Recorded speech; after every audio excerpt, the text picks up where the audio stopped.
that's the problem with boxing. They see what happened to one man and they want to put another man in that man's boat. Break, don't punch, don't punch, don't punch. Hold up. Break. Hey Keith, to that point, you talked about people cashing out and walking away. That's a good segue. So you're 36. Danny Garcia recently retired. He's 36, Mhm. and it seemed like we just saw that fire and passion just burn out for Danny in this last couple of fights. Didn't look like the same fighter. Had a heck of a career, but at the end, he didn't look like the same fighter. What do you think happened to Danny, and how do you keep that from happening to you? Y'all the same age, down Yeah, the hill as far as the career. How do you keep, from that fire burning? you know, see, that's the problem with boxing. They see what happened to one man and they want to put another man in that man's boat. Mhm. But this ain't a ship. We out here on canoes, Mm, okay? As every man is fighting for themselves in that ring. And one man's passion is not another man's passion, right?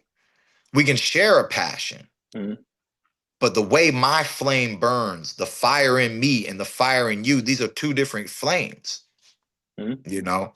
So that's why, I understand where you're coming from. But even with my inactivity, you look at my last fight against Mario Barrios, how did I look? We're good. You know? And so there's just, I love boxing. I love boxing history. I've known since I was a child that you're going to fight, you're going to turn pro, you're going to hopefully become a world champion, you're going to keep fighting, and then there's going to be a Mm, day where you retire. mhm. And it's crazy. I'm closer to retirement than I ever been in my whole boxing career. At Yeah, every day is 36, closer to it. Yeah, at 36, at 37, at 38, at 39, at 40. What do I got? What? A high school and a freshman year in college left? What do I got? mm, You know? And that's pushing it to the maximum to the 4.0 for to sure. 40 years old, like Right. Floyd, like Pacquiao, because this generation is not staying in the game like the older generation. The That's last true. great old fighter we saw was Bernard Hopkins.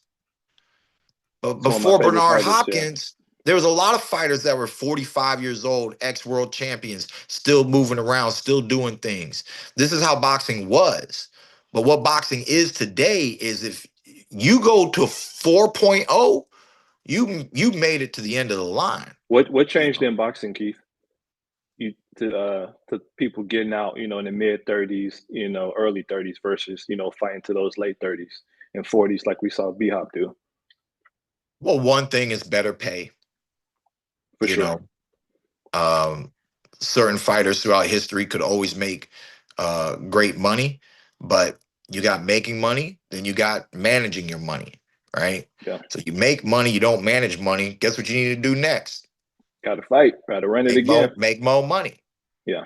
You know, so this is nothing new for fighters. Okay, this is nothing new for fighters, and I think when we go back touching on Danny, I think Danny with his father, no matter how much of a knucklehead he's been, entertaining or whatever your opinions are, the one thing about that father was that father loved his son, For and he sure. protected his son, and he made sure his son did good things with his money. For sure. One of the number one things I respected from the Danny Garcia camp my whole life. We talk trash. He want to sign a contract. I'll tell him I'll knock him out this time. I'll always talk trash to his face. I've never been scared of him or his daddy. But at the end of the day, when it comes to just knowing stuff, I've known Danny Garcia since we were amateurs, since we were Mm, boys before we were men.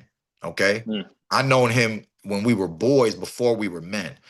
Same with Terrence Crawford. Same with just a whole list of fighters that you guys admire today. And so I love seeing the success of my peers because I know the struggle that they go through, not completely, but I know it because I live it with them. We've all lived this same life, the Right. life of a world champion, the life of a boy who aspired to become champion, you know? And so I truly understand it. So I just think that maybe his money management, his time down in Miami, life is good. And when life is good, you don't need. And when you don't need, you don't fight, Yeah. you know? And so I think that's how his flame came down. Plus, Danny was initially a 140 pounder. He struggled at defeating fighters like me and Sean Porter at 147. He moved up and he just kept fighting bigger guys. And, you know, he just hit the end of the road. It is Yeah. what it is, you Hey know? Keith, I'm gonna stop it there. Hannah just sent me the 5 minute warning, and I don't want her to be mad at me. But always a pleasure, man. I look forward to talking to you, man. You're one of the best talkers in the game as well as fighters. I'm excited to see you back in the ring. I'm a fan before a journalist, so very excited to see you back, man. Good luck to you, man, and hopefully I'll be talking to you again.